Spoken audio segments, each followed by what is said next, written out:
Viewers, क्या आप जानना चाहते हैं कि आप पे जादू किया गया है या नहीं?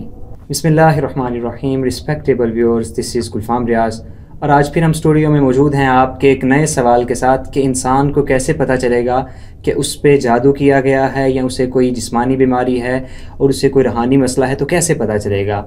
आपको अगर कोई जिस्मानी बीमारी है तो आप लेबॉर्ट्री से उसका टेस्ट करवाते हैं, उसकी रिपोर्ट आती है, आपको पता चल जाता है आपको कौन सी बीमारी है और आपकी बीमारी अभी किस स्टेज पे है। लेकिन रूहानी मसाइल, स्पिरिचुअल इश्यूज़, इनका किसी लेबॉर्ट्री में टेस्ट नहीं किया जा सकता। इनको कैसे डायग्नोस किया जाए, इनकी तशख़ीस कैसे की जाए और इंसान को इस चीज़ का कैसे पता चलेगा? तो हमारे साथ स्टूडियो में मौजूद हैं हाफिज़ वासिल साहब। तो आज हम इनसे यही सवाल करते हैं कि आप साहब, कैसे पता चलेगा कि इंसान को कौन सा रूहानी मसला है और इसकी तशख़ीस इंसान खुद कैसे कर सकता है? जी गुलफाम भाई, ये सवाल बज़ाहिर बहुत छोटा है, लेकिन इसके लिए काफ़ी तफसील चाहिए। मैं सारी वो चीज़ें ज़िक्र कर दूंगा जिस हद तक मैं जानता हूँ या तजर्बे में है। मेरे सीनियर जो हैं, मेरे असातिज़ा जो हैं, उनके जो तजर्बे में है वो चीज़ मैं आपके सामने ज़िक्र कर देता हूँ। अब जैसे आपने बताया कि लेबॉर्ट्री में जाके इंसान अपना जिस्मानी तौर पे जो है वो टेस्ट करवा सकते हैं, पता चल जाता है कि कौन सी बीमारी है या किस हद तक है, कौन सी स्टेज है। लेकिन जहाँ तक ताल्लुक़ है रूहानी बीमारियों को, तो इसमें सबसे ज़्यादा, बल्कि पहले मैं बताऊं कि आम तौर पे जो मुआशरे में चेक करने के जो तरीके हैं, तशख़ीस के तरीके हैं, वो क्या हैं? जो आम तौर पे सबसे ज़्यादा आम है वो है माँ का नाम पूछना। लोग माँ का नाम पूछते हैं, आपका नाम क्या है, आपकी वालिदा का नाम क्या है, तो उसके ज़रिए से वो अदद निकालते हैं। ये एक लंबा मौजू है, इस पर अलग बात करेंगे। और फिर इसी तरह दूसरा तरीका है कि कपड़े मापना, ठीक है। फिर इसी तरह जो है वो तशख़ीस करने का अंदाज़ है। कोई कहता है तावीज़ जलाओ, इसमें से बदबू आएगी तो ये है, खुशबू आएगी तो ये है। मुख्तलिफ़ तरीके हैं। इसी तरह उनमें से तस्वीरें देख कर भी बाज़ लोग तस्वीर देख के कहते हैं कि हम बताएंगे आपको बीमारी है या नहीं। यानी मुख्तलिफ़ तरीके हैं जिनके साथ। इसमें आपने जो अभी कपड़े का जिक्र किया, कपड़ा मापने का, अभी मुझे याद आ रहा है कि मैं छोटा था तो मेरी वालदा मुझे एक आलिम दीन के पास लेके गई और उनका भी यही तरीक़ाकार था कि वो कपड़ा मापते थे और पहली दफ़ा मापते थे तो उसका एक स्पेसिफ़िक साइज़ वो सामने आता, दूसरी दफ़ा जब वो करते तो उसका साइज़ बढ़ जाता या कम हो जाता। तो इस बात से वो ये रिज़ल्ट निकालते थे कि आप पे जादू किया गया है या इस बच्चे को नज़र लगी है या इसी तरह का कोई और रूहानी मसला है इसे। तो आया कि इस चीज़ से पता चलता भी है या उनका ये ट्रिक है या हाथ की सफाई है, दुकानदारी का सिलसिला? नहीं गुलफाम भाई, ये हकीकत पूछे ना तो हमारे एक दोस्त हैं, पहले इस तरह काम करते थे, अब उन्होंने छोड़ दिया। वो कहते हैं कि आप किसी भी बंदे को लेके आए जो नॉर्मल है, उसको कोई मसला नहीं है। हत्ता कि मैं भी चला जाऊँगा, अल्लाह का शुक्र है मुझे ऐसा कोई मसला नहीं है, लेकिन मैं भी चला जाऊँ मजाक को, मुझे ये मसला है, तो वो कहते हैं मैं तुम्हें कपड़े माप के दूंगा, कम भी हो जाएगा, ज़्यादा भी हो जाएगा। वो ट्रिक या नहीं उनका? हाँ, आम जो बंदा है ना वो इस तरह कर लेता। अच्छा, जो जादूगर इस तरह करते हैं ना, वो बाज़ दफ़ा सेहरे तख़य्युल करते हैं, ख्यालात पे जादू कर देते हैं। कपड़ा उतना ही रहता है, इंसान को ऐसे लगता है ये ज़्यादा या कम हो गया। मतलब वो इंसान जो इसलिए जाता है किसी आमिल के पास कि पता चले जादू है या नहीं, तो उस पे मजीद जादू उस वक्त वो कर देता है, वो तख़य्युल पे, उसकी इमेजिनेशन पे, तो ऐसी चीज़ होती नहीं जो उसे नज़र आ रही होती है। बिल्कुल ऐसे। तो बहरहाल ये कोई सही तरीका नहीं है। यानी कि ये जो तरीक़ाकार आपने बताए हैं कि पानी का पिलाया जाना या किसी तस्वीर का दिखाना या तावीज़ का जलाना, माँ का नाम पूछना या इसी तरह कपड़े का मापना, ये ऐसे तरीक़ाकार हैं कि जिनसे पता नहीं चलता कि आप पे जादू है या नहीं, लेकिन माशरे में ये तरीक़ाकार चल रहे हैं और लोग इनको बहुत ज़्यादा इस्तेमाल करते हैं। इनमें ना पानी वाला जो तरीका है ये सही है। अच्छा। अगर इस पर सिर्फ कुरान पढ़ा जाए तो, यानी कुरान पढ़ के दिया, पानी कड़वा या मीठा लगना,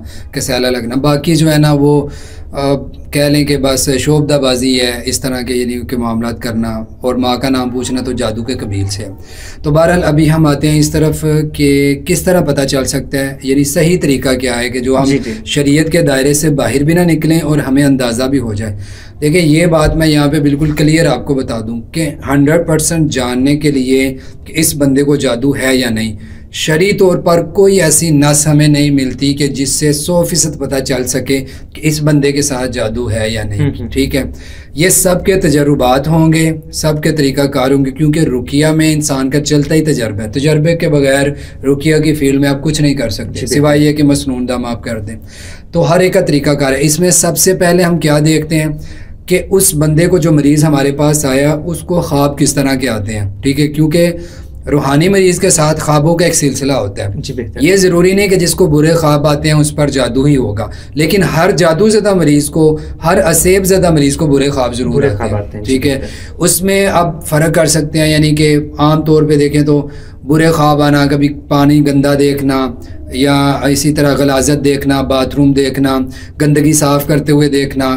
फिर इसी तरह अगर जानवरों में आ जाएं तो भैंस, गाय, कुत्ता, बिल्ली, शेर, छिपकली, बिच्छू, इस तरह के जानवर देखना कसरत के साथ। यानी कि वो ख्वाब जो इंसान को खौफजदा कर दें, उसे डरा दें, ये ऐसी चीज़ ख्वाब में नज़र आए जो इंसान के लिए बेहतर और अच्छी ना हो जी। और तो इसमें फिर ये भी होता है कि बाज़ दफ़ा ना एक ख्वाब कभी कोई आया, यानी कभी किसी ने ज़िंदगी में 1-2 दफ़ा सांप देखा ख्वाब में, तो इसका मतलब ये नहीं है कि अब उसने एक दफ़ा ख्वाब देखा है तो वो ज़रूर उसके साथ कोई मसला है।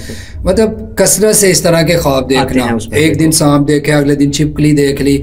और फिर इसमें थोड़ा ये भी फ़र्क है कि जैसे छिपकली और सांप, बिच्छू इस तरह के देखे ना हशरातुल अर्द में से कोई, ठीक है, तो ये आमतौर पे होते हैं जिन वाले लोगों के साथ, यानी जिनके साथ असेब का मसला है ना, उनको छिपकली, सांप, बिच्छू इस तरह के ख्वाब आते हैं। जो जादूज़दा मरीज़ होते हैं ना, वो ज़्यादातर क्या देखते हैं, काला पानी, ठीक है, वो इसी तरह गंदगी जो गलाजत होती है, बाथरूम, ह्यूमन शीट देखना, ठीक है। फिर इसी तरह जो जादूज़दा मरीज़ होते हैं वो अपने आप को भूल भलियों में देखते हैं, कहीं जा रहे हैं रास्ता नहीं मिल रहा, ठीक है, या बुलंदी से गिरते हुए देखना, अपने आप को किसी जगह में कैद देखना, या ऐसे देखना कि उनके ऊपर कोई मंत्र कर रहा है, पढ़ रहा है उनके ऊपर, ठीक है। यानी जानवरों वाले ज़्यादातर ख्वाब जो होते हैं वो जिन्नात ज़्यादा इंसान जो होते हैं उनके साथ होते हैं, और जो भूल भलियाँ और गंदगी वाले गलाजत वाले ख्वाब हैं वो ज़्यादातर जादूज़दा लोगों के साथ होते हैं।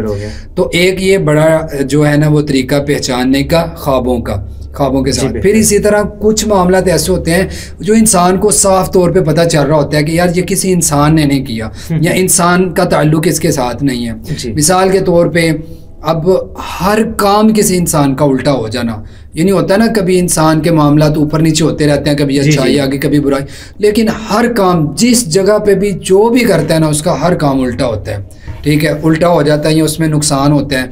और फिर नुकसान भी इस तरह का कि जो समझ में आने वाला नहीं होता। मिसाल के तौर पे घर में अगर देखना, घर पे जादू की अलामत है, तो घर की चीज़ें अजीब, यानी घर में दरवाज़ा किसी ने बजा दिया, बजाने वाला कोई नज़र नहीं आ रहा, ठीक है। फिर घर के अंदर खुद ब खुद आग लग जाती है कुछ घरों के अंदर।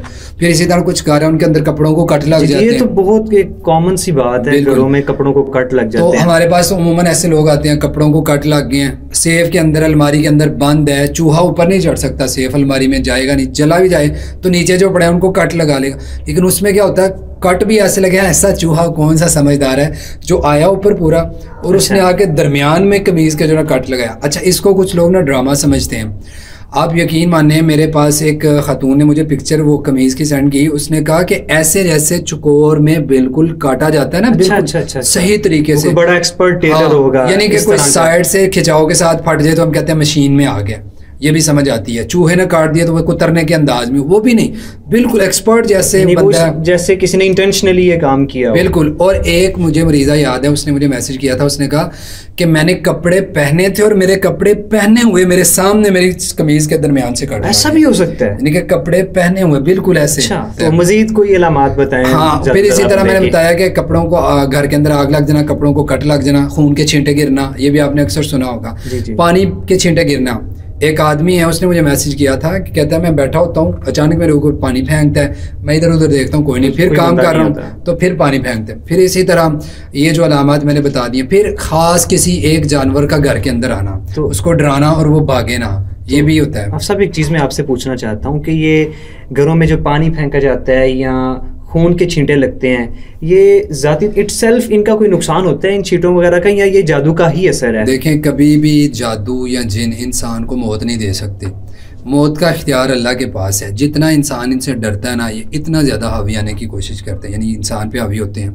इसमें आपने ये 3-4 अलामत होगी, तो अगली अलामत कोई बताएं जिससे पता चल जाए इंसान को। बीमारी, मतलब बीमारी ऐसी है ना, अब मिसाल के तौर पे एक बंदा एक दिन बिल्कुल फ्रेश है, दूसरे दिन एकदम से उसकी तबीयत गिर गई है, हालांकि चीज़ें भी वो वही खा रहा है, हम रूटीन में जो खा रहे हैं, यानी तबीयत का एकदम से ऊपर नीचे होना, ठीक है। फिर इसी तरह फालज और कैंसर की बीमारी, डॉक्टर को समझ ना आना, आमतौर पर ऐसी बीमारियाँ यानी जो डॉक्टर को समझ नहीं आ रही, ये भी हम जादू का कबील में समझते हैं। हाँ, क्योंकि बहुत दफ़ा लोग ये कहते हैं कि हमने बहुत ज़्यादा रिपोर्ट्स करवाई हैं, बड़े अच्छे अच्छे डॉक्टर्स के पास गए हैं, बड़े बड़े अच्छे सर्जन्स को हमने कंसल्ट किया, लेकिन बीमारी का पता ही नहीं चल रहा। तो ऐसी भी कैफियत बनती है। जी, मैं आपको लास्ट अब बता देता हूँ जो एक और तरीका है पहचानने का, वही होता है कि जब हमारे पास मरीज़ आता है ना, तो हम उसको देखते हैं कि अगर हमें समझ नहीं आ रही ना कि जिस्मानी और रूहानी अलामत मिलती जुलती हों, कि पता नहीं इसको जिस्मानी मसला है या रूहानी है, ख्वाब भी पूछनी है, दीगर सारी चीज़ें भी पूछनी है, तो मिक्स सा काम हो गया, मालिज को समझ नहीं आ रही। फिर सबसे बड़ा ज़रिया हमारे पास होता है और सबसे अथेंटिक भी यही है और यही करना चाहिए। मैं जब तक दम ना कर लूँ या 100% अलामत ना पूछ लूँ, मैं तब तक नहीं बताता किसी को कि जादू है या नहीं। वो तरीका ये है कि मरीज़ को पास बिठा के आप दम करें या कम अज़ कम किसी रुकिया की ऑडियो उसको सुनाएं, वो सुने और वो खामोशी से सुने। मैं व्यूवर को बता देता हूँ कि आप ख़ुद भी कर सकते हैं। आप अपने घर में आराम से वुज़ू करें, कानों को हैंड फ्री लगाएं और कोई भी रुकिया शरिया लिखें। इतने रुकिया शरिया यानी दम को कहते हैं, आप यूट्यूब पे लिखेंगे बहुत सारे मिल जाएंगे। कम से कम कोई 1-आधे घंटे से ज़्यादा का हो तो आप आधा घंटा ज़रूर सुने। उसको सुनने के दौरान आपने इंतहाई गौर रखना है उसकी तरफ, सुनने के दौरान बातें नहीं करनी, ठीक है, और अपनी तबीयत को देखना है कि सुनने के दौरान मेरे साथ क्या होता है। जी जी। यानी अब सुनने के दौरान जो चीज़ें हो सकती हैं वो मैं आपको बताता हूँ। सुनने के दौरान हार्ट बीट तेज़ हो सकती है, गुस्सा आ सकता है, चिड़चिड़ापन हो सकता है, रोने को दिल कर सकता है, खुद ब खुद हंसने को दिल कर सकता है, ऐसे लग सकता है जिस्म टूट रहा है, या ऐसे लगेगा मैं इसको बंद कर दूं ना सुनूं, या फिर ऐसे लगता है कि जैसे जिस्म के अंदर कोई चीज़ सरसराहट सी फील होना कि ऊपर से नीचे जा रही है कोई चीज़, या पेड़ के अंदर कोई चीज़ घूमती हुई। अब ये अलामतें इनमें से कोई भी हो सकती है।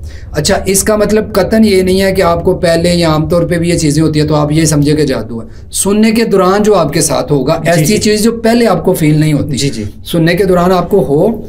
और फिर ये एक और बड़ी चीज़ मैं आपको बताऊं, नफ्सियाती तौर पे होता है कि जब इंसान पहले से जहन बना ले ना सुनने से पहले कि मुझे कुछ होगा, मुझे ऐसा होगा, तो वो डेफिनेटली ऐसा होना ही, वो ऐसे होने लग जाए। पहले आपने ऐसे ही जहन अपना नॉर्मल रखना है, डरना नहीं है। खौफ ज्यादा बुरा होता है, आपको पता है कोरोना इतना बुरा नहीं है जितना उसका खौफ बुरा है, ठीक है। तो खौफ को सबसे पहले निकालना है, यही हमने असाज़ा से सीखा है, यही हम आगे लोगों को बताते हैं कि खौफ को निकाल। तिलावत जब सुननी है नॉर्मल, जैसे नॉर्मल जैसे तिलावत सुनते हैं ना उस तरह तिलावत सुननी है। अच्छा, सुनने के दौरान अगर इन अलामत में से कोई अलामत हो तो समझे आपके साथ कोई मसला है, और इस तरह कोई मसला है पता चल गया। अब ये नहीं कि मेरी ये सुन के या कोई वीडियो देख के तो सुने तो वो घर में परेशान होकर बैठ जाए।